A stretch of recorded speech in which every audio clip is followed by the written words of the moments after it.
মুসলিমরাও বলছে merry Christmas, তাই না? একজন মুসলিম যখন বলেছে মেরি ক্রিসমাস, তার মানে হচ্ছে সে স্বীকার করেছে, মন থেকে না করলেও মুখ থেকে বলেছে আল্লাহ পাক 25শে ডিসেম্বর সন্তান জন্ম দিয়েছে। বুঝি না আমরা কি বলি, অথচ এই কথা যদি আসমান সমূহ শুনতো, পাহাড় শুনতো, রিয়্যাক্ট করার ক্ষমতা পেত, এখতিয়ার পেত, তারা নিজের অবস্থান থেকে সরে যেত।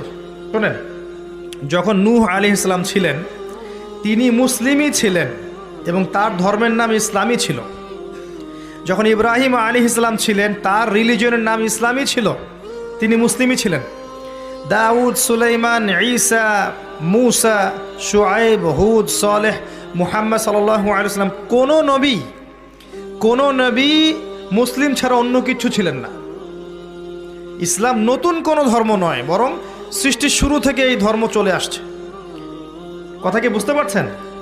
আল্লাহ পাক এই